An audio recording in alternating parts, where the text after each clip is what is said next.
everyone, I'm Sheenam. Welcome to my channel Shining Classes. आज हम chemical equations and reactions chapter 1 class 10th का part 2 start करेंगे। Last class में मैंने आपको characteristics of a chemical reaction के बारे में बता दिया था। इस बार जो हमने स्टार्ट करना है वो है एक बहुत important reaction, burning of magnesium ribbon.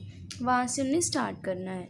देखो बच्चे, हमारे पास जो नेक्स्ट है, अब हमने जो स्टार्ट करना है बर्निंग ऑफ मैग्नीशियम रिबन।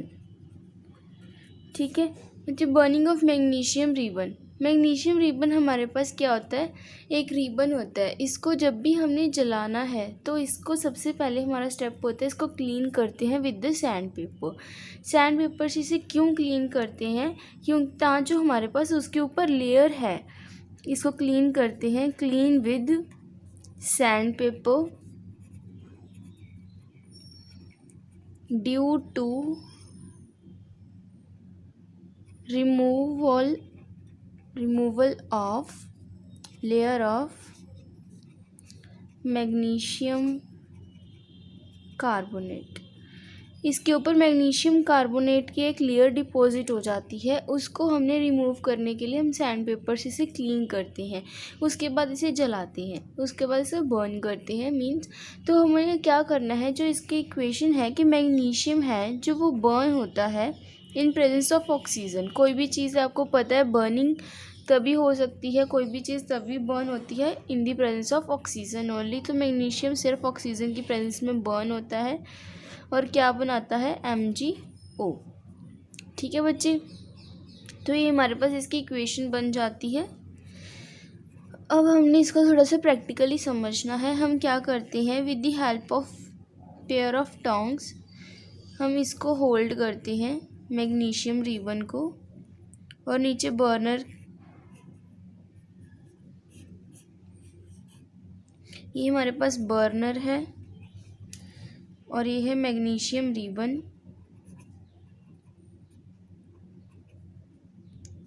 यहाँ इसको हमने पेयर ऑफ टोंग से इसको पकड़ा हुआ है, तो इसको हम ऐसे जलाते हैं। तो जो इसकी ऐश होती है हम उसको एक चाइना डिश में कलेक्ट कर लेते हैं।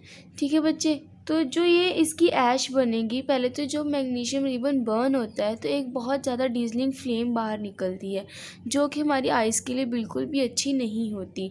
ठीक है, और दूसरी बात, अब हमारे पास जो इसमें ऐश कलेक्ट होती है वो ग्रे कलर की ऐश कलेक्ट होती है। ठीक है, तो ये है हमारी एक बहुत इंपॉर्टेंट रिएक्शन। इसके ऊपर क्वेश्चन आ जाता है, ये क्वेश्चन बन जाता है, white is clean with the sand paper, या फिर इसकी इक्वेशन लिखो या फिर इसकी एक्टिविटी को परफॉर्म करके दिखाओ कि कैसे इसको बर्न किया जाता है। ठीक है बच्चे, अब हमने नेक्स्ट जो टॉपिक करना है, अब हमारे पास केमिकल रिएक्शन के बारे में तो हमने पढ़ लिया था। अब हमने जो स्टार्ट करना है दैट इज़ केमिकल इक्वेशन क्या होती है। What is chemical equation.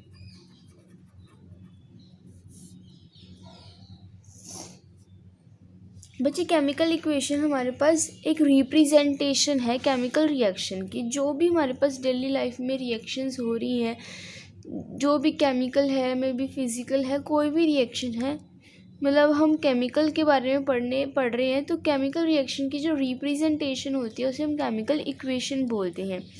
क्या लिखते हैं इसे, representation of chemical reaction, representation of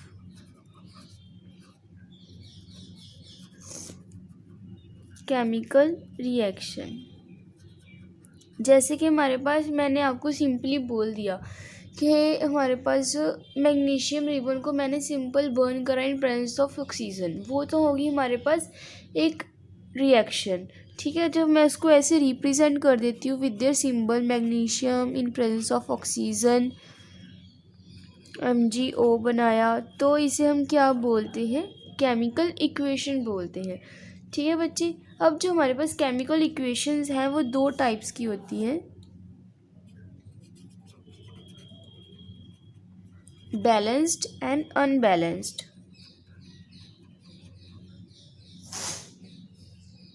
okay बच्चे, तो हमारे पास दो इक्वेशंस हैं। अब बैलेंस और अनबैलेंस। बैलेंस का अगर हम मतलब देखें कि दोनों साइड अगर वेट है जो इक्वल होता है तब हमारा बैलेंस्ड कोई भी चीज़ बैलेंस हो जाती है।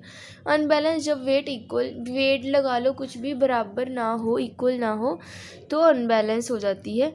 ठीक है, वही इसकी डेफिनेशन है। बच्चे बैलेंस इक्वेशन वो होती है जिसमें दोनों साइड, रिएक्टेंट साइड और प्रोडक्ट साइड, दोनों side number of atoms equal होते हैं। ठीक है, number of atoms is equal on both sides, उसे हम क्या बोलते हैं, बैलेंस्ड इक्वेशन। और अनबैलेंस्ड इक्वेशंस क्या होती हैं, number of atoms differ on both sides, तो उसे हम क्या बोलते हैं, अनबैलेंस्ड इक्वेशन। ठीक है बच्चे, अब हमें जैसे इसकी एग्जांपल क्या है, अब मैंने ये ऊपर वाली एग्जांपल लिखी है, ये मैंने, आप देख रहे हो कि मैंने 2 लगाया, तो हम हर इक्वेशन को बैलेंस करके लिखते हैं। जैसे कि हमारे पास, मैं अगर सिंपल ये लिख देती Mg+O2 गिव्स MgO, और यहाँ पे देखो Mg का एक मॉलिक्यूल, यहाँ भी एक एटम, यहाँ भी एक एटम। ऑक्सीजन के यहाँ 2 एटम्स है और यहाँ पे एक एटम है, तो ये अनबैलेंस्ड हो गई क्योंकि ऑक्सीजन के एटम्स डिफर कर रहे हैं। अगर मैं यहाँ पे भी 2 लगा देती हूँ, यहाँ पे भी 2, तो 2 एटम्स Mg के, 2 ही Mg के, 2 ऑक्सीजन के और 2 ही ऑक्सीजन के, तो ये हमारे पास क्या हो जाती है, इक्वेशन बैलेंस हो जाती है, इसे हम बैलेंस इक्वेशन बोलते हैं। तो हमें हर इक्वेशन को बैलेंस करके लिखना होता है केमिस्ट्री में। ठीक है बच्चे, हमें बैलेंसिंग क्यों करनी है, अब हमने इसका रीज़न भी जानना है कि बैलेंस करके ही क्यों लिखना होता है। इम्पॉर्टेंस ऑफ बैलेंसिंग, इसके ऊपर क्वेश्चन आता है बच्चे, बैलेंसिंग क्यों करते हैं, हम पूछ लेते हैं, why do we need to do balancing, तो हमें क्यों करनी पड़ती है, क्योंकि to satisfy the law of conservation of mass. क्या कहता था law of conservation of mass, के mass can neither be created nor be destroyed, कि जितना मास आप पुट करोगे उतना मास हमारे पास प्रोडक्ट साइड में ऑब्टेन होगा, हमारे पास उसमें कोई भी चेंज नहीं आएगा, मास को हम बीच में ख़त्म नहीं कर सकते। तो वही रीज़न को सेटिस्फाई करने के लिए हमें इक्वेशंस को बैलेंस करना पड़ता है। तो इसका रीज़न क्या है, to satisfy law of conservation of mass. ठीक है बच्चे, तो ये है हमारे पास इम्पॉर्टेंस ऑफ बैलेंसिंग, के हमें बैलेंसिंग करने की ज़रूरत क्यों पड़ती है। ओके, अब मैं आपको एक इक्वेशन सिखाती हूँ कि बैलेंसिंग आपको कैसे करनी है। ठीक है, तो एक बहुत सिंपल सी इक्वेशन ले रहे हैं, एक सेकेंड।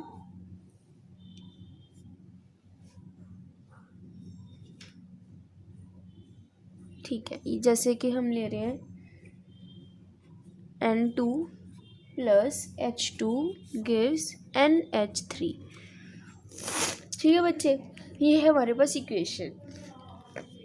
अब हमने इसको बैलेंस करके लिखना है। अब आप क्या करोगे, पहले तो यहाँ पे एटम्स कॉलम्स बना लोगे, यहाँ नाइट्रोजन के लेफ्ट हैंड साइड पे,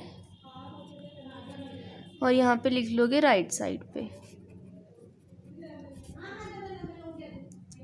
ठीक है, तो यहाँ पे N लिखते हैं, यहाँ पे H, 2 ही एटम्स हैं हमारे पास। N के इस साइड कितने हैं, लेफ्ट साइड पे 2, और यहाँ पे कितनी है 1। ठीक है, यहाँ पे हाइड्रोजन के कितने हैं 2, और यहाँ पे हाइड्रोजन के कितने एटम्स आ रहे हैं, 3 एटम्स आ रहे हैं। तो हमने बैलेंसिंग करनी है, दोनों साइड बराबर होनी चाहिए। ठीक है, तो हम कैसे स्टार्ट करेंगे, पहले अगर हम नाइट्रोजन को बैलेंस करते हैं बच्चे, पहले हमेशा आपको ये बात याद रखनी है कि आपको हाइड्रोजन, ऑक्सीजन, ये वाले एटम्स को आपको लास्ट में बैलेंस करना है हमेशा, हर एक इक्वेशन में, क्योंकि ये एटम्स को ईजिली बैलेंस हम कर सकते हैं। पहले आपको जो मेन एटम्स हैं हमारे, जैसे कि नाइट्रोजन, कार्बन, आयरन, ऐसे एटम्स कहाँ पे आ जाते हैं, तो आपको सबसे पहले उनको बैलेंस करना है। हाइड्रोजन और ऑक्सीजन को आपको लास्ट में देखना है। ठीक है, तो अब हम क्या करेंगे, यहाँ पे मेरे पास नाइट्रोजन में 2 थे, यहाँ पे 1 था, तो मैं इसको क्या कर देती हूँ। अच्छा, याद रखना है बैलेंसिंग में कई बच्चों को नहीं पता होगा, हमेशा आपको जो भी जिससे भी मल्टीप्लाई करना है तो आप पूरे मॉलिक्यूल के आगे लगा सकते हो या फिर एक एटम के आगे ऐसे लगा सकते हो। पूरे मॉलिक्यूल है तो इसके बीच में कहीं नहीं लगा सकते। और जो ये एटम आप जो नंबर आप लगाते हो ये इसके साथ भी होता है, ये इसके साथ भी काउंट होगा। जैसे कि हमने लिखते हैं ना मैथ्स में 2x + a + b, तो ये 2 इसके साथ में मल्टीप्लाई होता है, इसके साथ में मल्टीप्लाई होता है। ऐसे आपको सपोज करके चलना है that it is NH3 is in a bracket. तो ठीक है, हमारे पास अब मैंने नाइट्रोजन में 2 मॉलिक्यूल्स 2 एटम्स कर दिए, तो यहाँ पे मेरे पास कितने हो गए 2। नाइट्रोजन तो हो गया हमारा बैलेंस। अब हमारे पास हाइड्रोजन देखो, इस साइड तो 2 है, अब इस साइड कितनी बची, ये नहीं रही। अब हमारे पास आई 3 × 2, ये मल्टीप्लाई में होता है 3 × 2। अब है हमारे पास 6, ये नहीं है, ये वाली ख़त्म हो गई, अब 6 बच गई। अब हमने इसको 6 बनाना है, ठीक है। कम से ज़्यादा में जा सकते हैं, ज़्यादा से कम में नहीं जा सकते। हम मल्टीप्लाई कर सकते हैं, डिवाइड नहीं कर सकते बैलेंसिंग में। तो आपके पास यहाँ तो 6 तो है, तो आपको यहाँ पे क्या करना है, हाइड्रोजन को 6 बनाना है। तो मैं यहाँ पे इसको किससे मल्टीप्लाई कर दूँगी, 3 से। तो ये कितना हो गया, 3 × 2 = 6, ये भी ख़त्म, 6 6 बैलेंस हो गया हमारे पास इक्वेशन। तो आपको ऐसे बैलेंसिंग करनी है, ठीक है। अगर आपको ये समझ आ गई है तो ठीक है, नहीं तो मैं एक और वीडियो अपलोड करूँगी, उसमें आप बैलेंसिंग पूरी सीख सकते हो। सिर्फ बैलेंसिंग पे ही हम प्रैक्टिस करेंगे, बैलेंसिंग क्योंकि बहुत ज़्यादा इम्पॉर्टेंट है। इसके ऊपर काफ़ी बार मतलब हर साल रिपीटेड क्वेश्चन आता ही है, ठीक है। तो आज का हम टॉपिक है जो यहीं पे ख़त्म कर रहे हैं। अगर आपको वीडियो पसंद आई है तो लाइक शेयर एंड सब्सक्राइब ज़रूर करें। और बच्चे, आपका सिलेबस न्यू रिलीज़ हो गया है, उस सिलेबस की मैंने डिस्क्रिप्शन में आपको लिंक दे दी है, ठीक है।